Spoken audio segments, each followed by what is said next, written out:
How you talk to yourself affects how you start to feel about yourself and how you navigate life. In today's video, I want to talk to you about the 8 unhelpful thinking styles and how you can stop them and become more positive in your life. So without further ado, let's get right into today's video.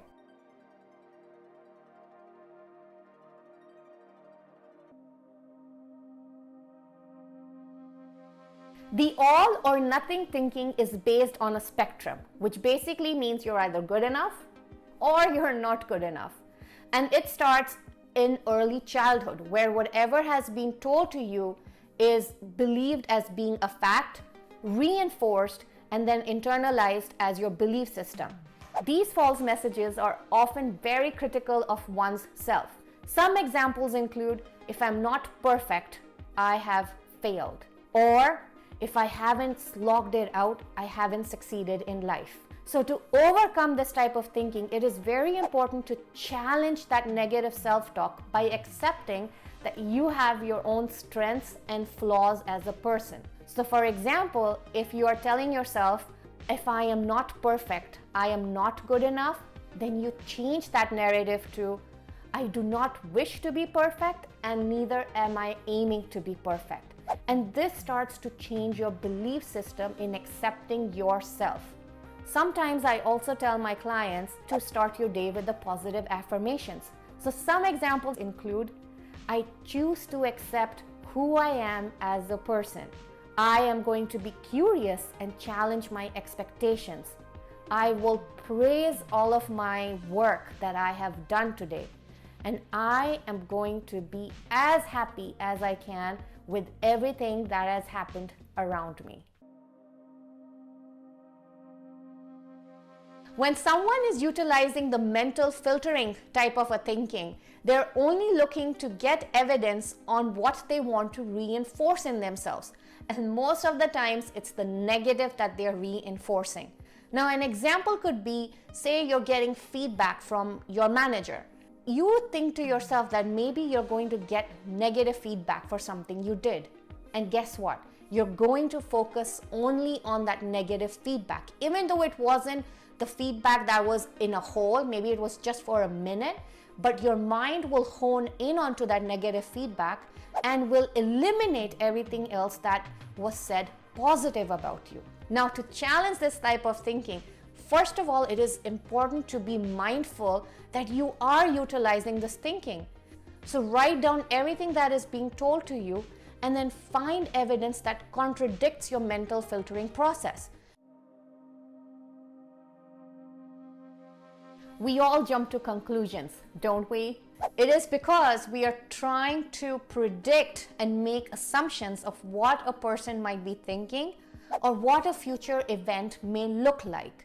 And because of this, we either become mind readers or fortune tellers. All of this type of thinking leads to is conflicts in your relationships because you are the one that is causing the judgment to happen all around. So if you are a mind reader, you could hear yourself say things like, I made such a silly mistake. My boss must think I am a goofball. And if you are a fortune teller, that thinking could be, I made such a silly mistake. I'm sure my manager is going to call this out in our team meeting and make me look bad. To overcome this thinking, it's important to first of all be mindful that you are jumping to conclusion. And then after this whole event is over, to provide proof to your mind that you were neither a mind reader nor a fortune teller because it did not happen.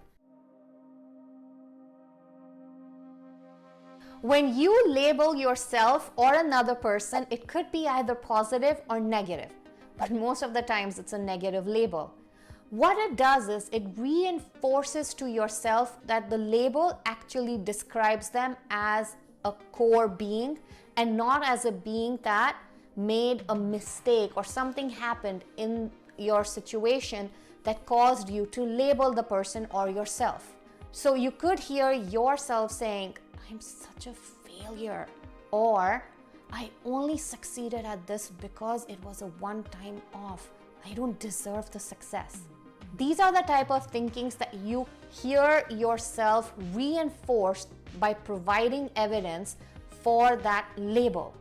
To overcome this type of thinking, it is important to go back to when that label was created for either yourself or the other person, and then to provide proof that it was only in that moment that something happened and that everything else contradicts the label that you gave yourself or this other person, reinforcing a positive loop by telling yourself that it was just a one-time thing. I am successful in life.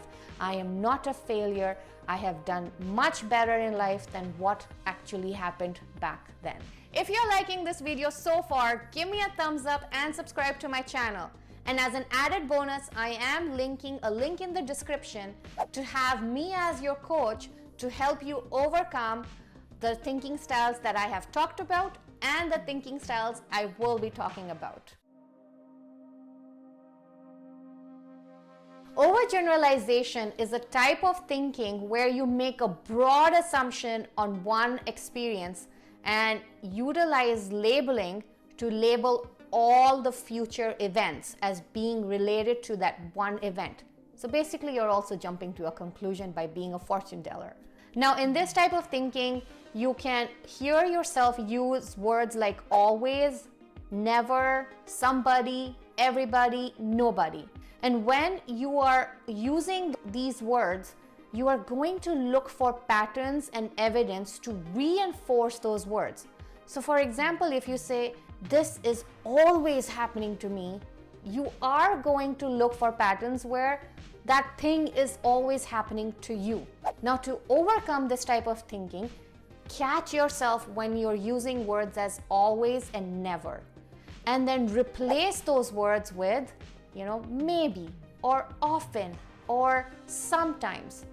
So it is necessary to replace that language and take away credibility of a statement which includes always and never and everybody and nobody. Now, in this type of thinking, two things are happening. One, you are predicting the outcome of the event or the situation, and you're predicting how you may feel after that situation finishes. Catastrophic thinking is rooted in childhood traumas where reinforced beliefs make you feel that the world is a bad place, or that people shouldn't be trusted, or that maybe taking chances is going to hurt you. Now, in this type of thinking, it is imperative that first and foremost you calm yourself down, because catastrophic thinking leads to feeling anxious and maybe even having a panic attack. Next, consider the accuracy of your statement. If you don't get a job, for example, are you truly a failure? And then find alternative thinking to this. Is if you didn't get the job, is there something better out there for you? And what it does, it stops this catastrophic thinking and allows you to look for alternatives that could benefit you in the future. Have you ever heard yourself saying, you should have succeeded by now, you should be more successful, or I should have a car by now, or a family, a house, and be like everybody else? Have you ever heard yourself say those things? What is the common thing between those statements? The words should and must. And what happens when you have such strong words in your own thinking? Well, what it does is it creates these unrealistic expectations from yourself, which either come from your childhood through reinforced beliefs of what success or what looks like, or these expectations are set from what the society has told us of what we should be doing at a certain age or at a certain point in our life.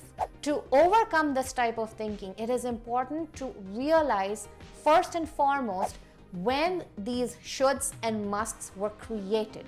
Then to find evidence against those should and must by saying, is it realistic to have these expectations?